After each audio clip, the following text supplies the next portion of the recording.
It's good to be here to be the warm-up act for Ambassador Prosor. It's a job I've had on many occasions since he arrived, but I'd always rather precede him than follow him. Phyllis, David, who has done such an incredible job, Shlomo, all of you.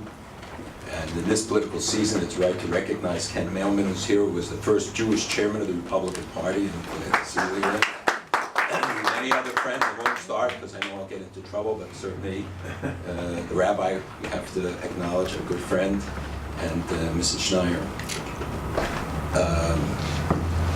I only have a few minutes. You know, like a priest was giving a rather lengthy sermon, and one of his congregants got up and walked out. So the minister stopped and said, "Excuse me, where are you going?" He said, "To get a haircut." He said, "A haircut? Why didn't you get it before my sermon?"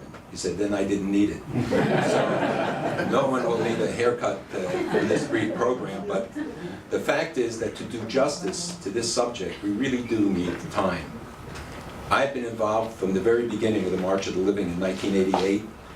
I, in fact, raised the first $50,000 in America, which I gave to Ehud Olmert at the time. I was a kid, obviously, but it was, I understood right away what the significance of the March of the Living would be. The March of the Living is not about the past, it's about the future. You know, we read in the Torah, thank you, Shlomo, for remembering the parsha. You know, the guy who goes and asks the rabbi, "What's the parsha next week?" He said, "I'm a rabbi, not a prophet." So it's my bar mitzvah parsha. We know. So mine would have a kiddush. You are going to have? Okay. So in this week's parsha, and last week's, we read about the Exodus from Egypt. And it's a legitimate question to ask, why do we have to do it every year? Every year, for thousands of years, we have to remember the Jews were slaves. Why do we have to remember all these tragedies? The reason is because it's not about what happened in the past. It's learning the lessons of the past to apply them to the future. Jews look at history in a unique way, a way that no other people does. Because for us, the study of history is not about the past, it's about the future. Jews remember the future, because we're instructed that you have to learn the lessons of the past. What is the commandment about the Exodus, which was the seminal event in the creation of the Jewish nation? It's zichirah, it's to remember the Exodus from Egypt. It's not to celebrate, it's not to commemorate, it's not to mourn, it's not to feel bad about. It's zachar, remember. And remembrance is unlike history. There's no Hebrew word for history, it is zichirah, but zichirah is a dynamic. It's a process. History is static. You remember an event, you read about the American Revolution, we read about other events, but we don't think about the consequences, we don't think about the precedents, we think about the event. Like a reporter who says something happened at a particular corner at a particular time. That's not how we're instructed that we have to look at our history. We look back, as Winston Churchill once said, the further back you look, the further ahead you will see. Our sages said it 1,000 years earlier, that they understood that experience was the best teacher, and therefore they instruct us at the Seder to sit there as if he or she came out of slavery in Egypt, because only it's one who feels the bitterness of slavery, ourselves and others, can appreciate the sweetness of freedom for ourselves and others. And that is the commandment that we celebrate with the Exodus from Egypt. It's remembrance, it's that we relive what happened to them, because we want to spare our children and our grandchildren and future generations those trials and tribulations. Unlike the fundamentalists, we don't get lost in history. History for us is a guide. In our prayers about the future on Rosh Hashanah, about the Zichronos, remembrances, we talk about our future hopes. Because it's rooted in the past. It's only those who learn the lessons of the past who understand that at a time when we live in a generation of forgetfulness, where people don't want to remember what happened, kids are not interested in what happened. We have a special obligation to remind them, to educate them, to teach them. And the best teacher is experience, is having them walk that walk, is for them to visit the camps, is for them to stand in Auschwitz and in Birkenau. There's nothing that can compare to that, no lecture, no movie, nothing that gives them that feeling, that instruction. The greatest dangers, the greatest enemies to the Jewish people throughout our history have been ignorance and indifference and apathy. Those were the enemies we could never overcome. When people are indifferent to human suffering, when people don't care, when we see today the news reports that in Thailand, Now the new caricature, the new figure on the Teletubbies is Hitler. His picture, his face on t-shirts, and the #1 selling t-shirt is Hitler.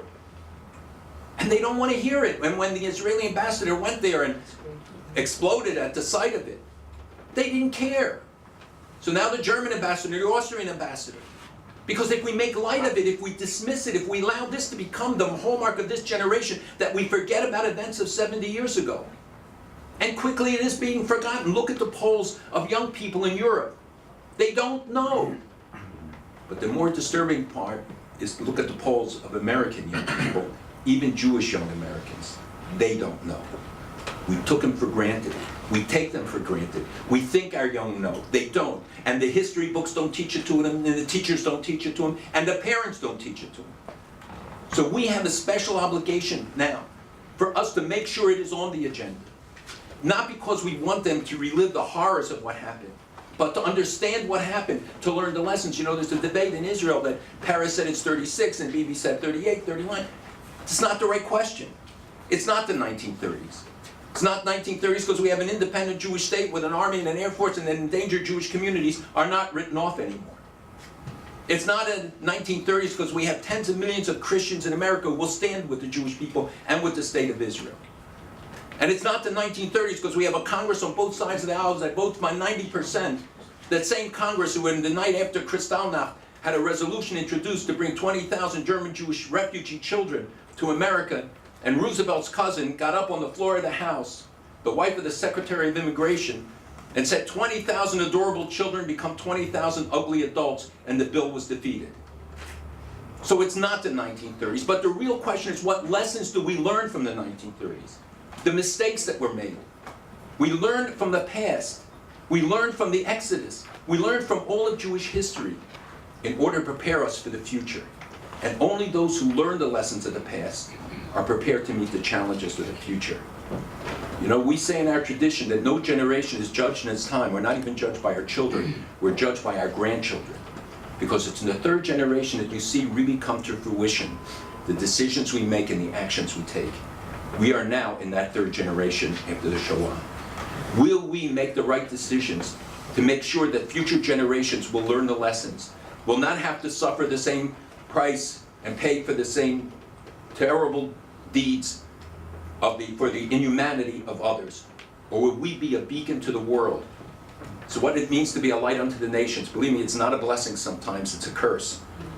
Because you see what others don't see. You feel what others don't feel. But it's our obligation, just as we spoke out for Darfur, and then we speak out for others who have suffered, not of our own. We have an obligation to teach our children and others. I took John Batchelor with us last year.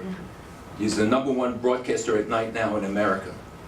And I can tell you the profound impact on this historian, who spoke about it on national radio across the United States every night of the march, for 2 nights before and during it. Millions of people heard that. But you can't imagine, he had hundreds of thousands of downloads of the podcasts. Record numbers, never before in radio history to have it so many downloads. Because people are hungry for it.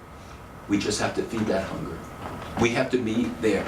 And you can make all the difference by making it possible for more young people to come and to participate.